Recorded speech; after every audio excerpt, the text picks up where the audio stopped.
Hey everyone, good evening. This is Manjeet Rawat, your online instructor. एक बार फिर से वेलकम है आपका टीच मी क्लाउड के यूट्यूब चैनल पे. और 2022 में मैंने एक प्लेलिस्ट अपलोड की थी अपने यूट्यूब चैनल पे which is related to the backup, और जिसमें हमने I think 20 plus videos provide की थी related to the Veeam backup and application 10.5 और 11.0 से related. But now in 2025, you try to understand about the importance of Beam backup and replication because हर एक तीसरी organisation IT non IT organisation try to set up a dedicated department who responsible to take the backup of our file folder virtual machines या जिस भी तरीके का task उस company में परफॉर्म होता है उसका बैकअप इंपॉर्टेंट हो गया है. Right, so as a IT engineer it's our responsibility. We also need to update our self in backup series. So that's why I decided कि I am just going to provide you new latest series of Vim backup and application based on 12.0 because the 12.0 is the latest version of Vim backup and application. और इसमें हम जितने भी content cover करने वाले हैं which all are related to the blueprint of Vim backup, right? So I hope you guys are able to see my screen. So यहाँ पे हमने आपको कंटेंट बता देते हैं कि अगर आपको Vim बैकअप इंजीनियर बनना है या बैकअप इंजीनियर बनना है तो क्या क्या चीजें आपके पास पहले से होनी चाहिए. Means I am talking about the pre requisites, right, कि क्या क्या प्रीरिक्विजिट्स आपके पास होनी चाहिए जिससे आप अपने आप को प्रेजेंट कर सकें कि I am good with the backup services. So बहुत ही बेसिक सी थिंग्स रिक्वायर्ड है बीइंग बैकअप इंजीनियर बनने के लिए या बैकअप इंजीनियर बनने के लिए. आपको बेसिक ऑफ नेटवर्किंग आने चाहिए, थोड़ा बहुत ही स्टोरेज का आइडिया होना चाहिए, जैसे कि different types of hard disk available in the market और different types of raid system that we can configure to protect our data. और साथ ही साथ you should know about the basic of networking and domain controller. जितना ज्यादा आपके पास knowledge होगी इन सब चीजों की उतने अच्छे तरीके से आप अपने बैकअप इन्वायरमेंट को हैंडल और मैनेज कर सकते हैं. तो ये प्री रिक्विजिट्स है. जो भी आपके पास करंट एक्सपीरियंस है, डोमेन में काम कर रहे हैं, एडी में काम कर रहे हैं, नेटवर्किंग में टास्क परफॉर्म कर रहे हैं, डेस्कटॉप सपोर्ट इंजीनियर की तरीके से काम कर रहे हैं और ट्राई कर रहे हैं बैकअप इंजीनियर बनने के लिए, तो इनफ है. जो भी आपके पास करंट एक्सपीरियंस है वो इनफ है, उसी को आप यूटिलाइज करो और बैकअप की चीजों के लिए टीच मी क्लाउड के यूट्यूब चैनल को सब्सक्राइब करिए because I am just going to give you a dedicated playlist for Vim backup and application 12.0 जिसको कंप्लीट करने के बाद आप किसी भी तरीके के Vim बैकअप जॉब के इंटरव्यू को 100% क्लियर कर सकते हैं. But you must need to follow the procedure. आप अपने नोट्स बनाएंगे और हमारे वीडियोस को फॉलो करेंगे. प्लस इफ पॉसिबल तो आप एक डेडिकेटेड लैपटॉप या डेस्कटॉप सेटअप करो अपने घर में, हाई कॉन्फ़िगरेशन का, minimum 16 GB of RAM and 1 TB of HDD not SSD, जिससे जो प्रैक्टिकल हम परफॉर्म करेंगे, सॉफ्टवेयर अवेलेबल है, फ्री ट्रायल अवेलेबल है. तो आपको बस हाई कॉन्फ़िगरेशन मशीन की रिक्वायरमेंट है जिसमें आप अपना पूरा वर्चुअलाइजेशन का सेटअप इस्टेब्लिश करेंगे to perform the all practical. चलिए आ जाते हैं हम ऑब्जेक्टिव पे. क्या क्या पॉइंट हम यहाँ पे बात करने वाले हैं इस पर्टिकुलर बैकअप एंड एप्लीकेशन की सीरीज पे हम लोग बात करने वाले हैं.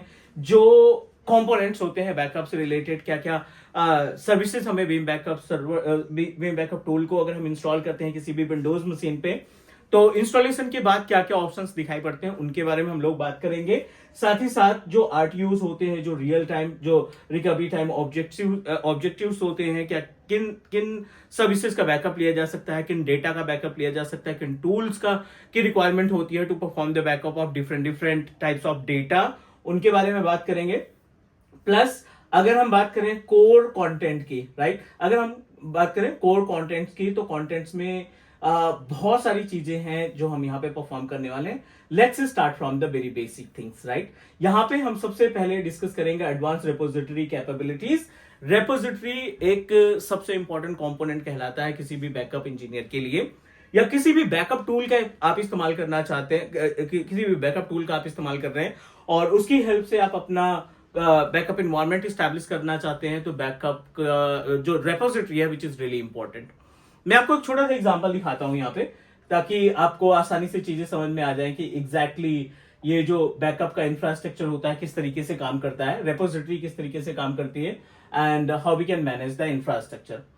सो लाइक एक छोटा सा एग्जांपल मान लेते हैं. ये आपका ऑफिस प्रेमाइसेस है, ठीक है, ये आपका ऑफिस प्रेमाइसेस है और इस ऑफिस प्रेमाइसेस के अंदर आपके पास definitely multiple types of server आपने लगा रखे हैं. This is our SQL server. ये अपने पास ESXi होस्ट भी होगा और ESXi होस्ट है अपने पास. डोमेन कंट्रोलर है, यस, ADDS के का सेटअप हमने लगा रखा है. IIS सर्वर भी स्टैब्लिश कर रखा है. और कुछ डायरेक्ट क्लाइंट मशीन भी अवेलेबल है। अब डेफिनेटली जब हम बात करते हैं ESXi की बात करते हैं, ADDS की बात करते हैं, SQL की बात करते हैं, IIS सर्वर की बात करते हैं, वेब सर्वर की बात करते हैं, तो इनसे बहुत सारा डेटा प्रोड्यूस होता है। हमारी पूरी की पूरी वेबसाइट IIS सर्विस पे रन करती है।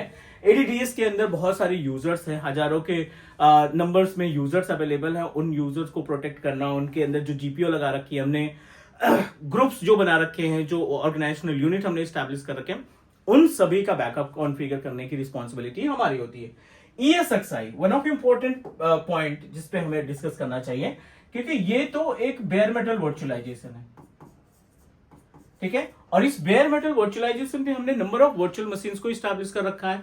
हाइपरवाइजर आप इस्तेमाल करते हो, हाइपरवाइजर के ऊपर आपने बहुत सारे वर्चुअल मशीन्स को क्रिएट कर रखा है, और उन वर्चुअल मशीन की जो VMD की फाइल है, जो VHDX फाइल है, उनको सिक्योर करने की रिस्पॉन्सिबिलिटी हमारी होती है। उनका स्नैपशॉट कॉन्फ़िगर करना, उनके लिए एप्लीकेशन तैयार करना, पूरी की पूरी वर्चुअल मशीन का बैकअप कॉन्फ़िगर करना, ये हमारी जिम्मेदारी होती है, राइट।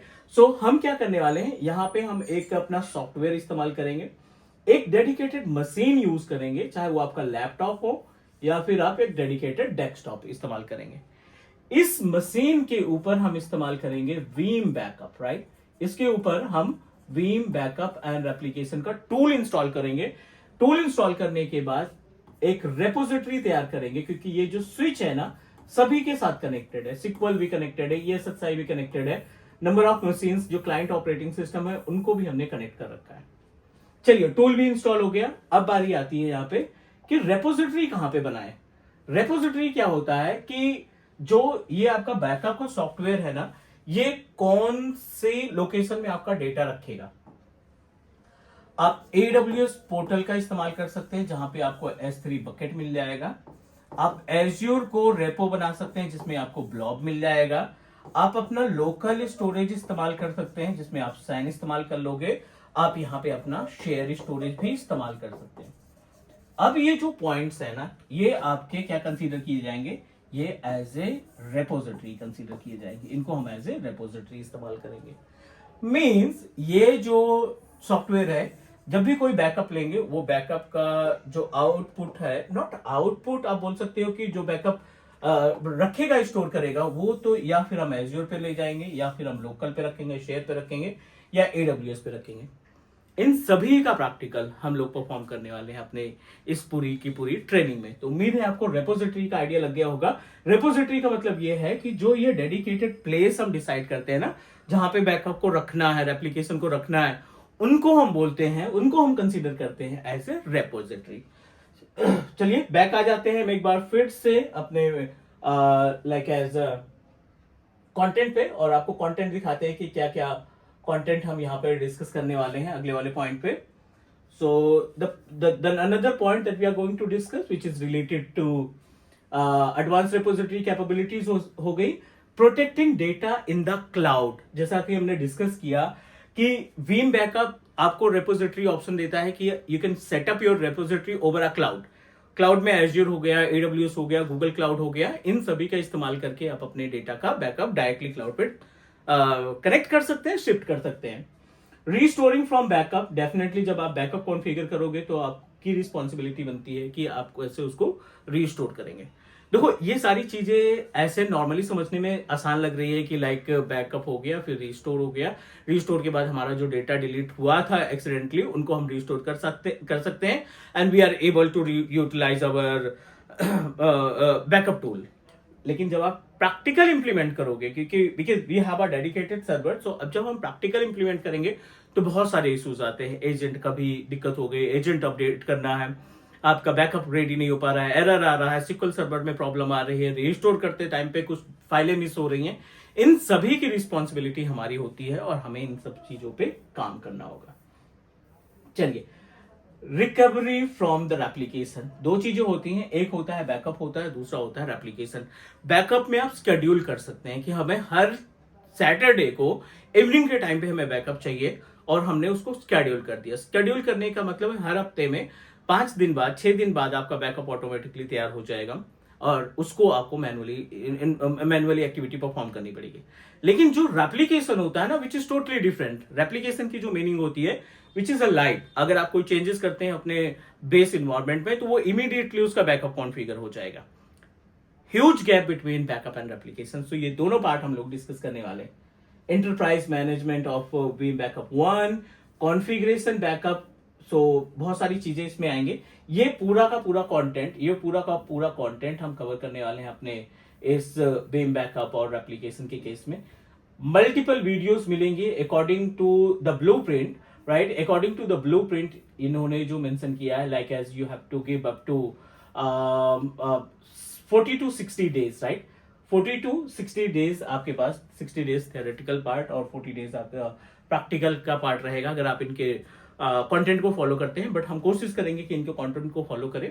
वीडियो में टाइम कम लगता है, so will definitely try to give you more than 30 videos in this particular playlist, क्योंकि जो पुरानी प्लेलिस्ट है उसमें हमने 20+ वीडियो अपलोड की थी और अभी तो 12.0 आ गया, तो आपको बहुत सारी चीजें सीखने को मिलेंगी in case of Veeam backup and replication. So this is the basic information. Share करिए ये वीडियो अपने ऑफिस कुलीग के साथ, जो भी फ्रेंड्स हैं, और एक्सप्लोर करिए अपने करंट स्किल में। बैकअप को भी ऐड करिए, अपने रिज्यूमे पे बैकअप को ऐड करिए, that you have a much idea about Vim backup and replication 12। सीखेंगे कैसे? टीच मी क्लाउड आपके साथ अवेलेबल है, so you just need to subscribe teach me cloud YouTube channel. और मिलते हैं अगली क्लास में, डे 1, डे 2, डे 3, डे 4। जैसे कि अदर प्लेलिस्ट में हमने प्रॉपर कंटेंट देने की कोशिश की है, वैसे इस पर्टिकुलर प्लेलिस्ट में भी हम आपको कंप्लीट इंफॉर्मेशन शेयर करने वाले हैं Veeam backup and replication. Thank you guys, take care, bye bye, do subscribe your on teach me cloud YouTube channel. Bye.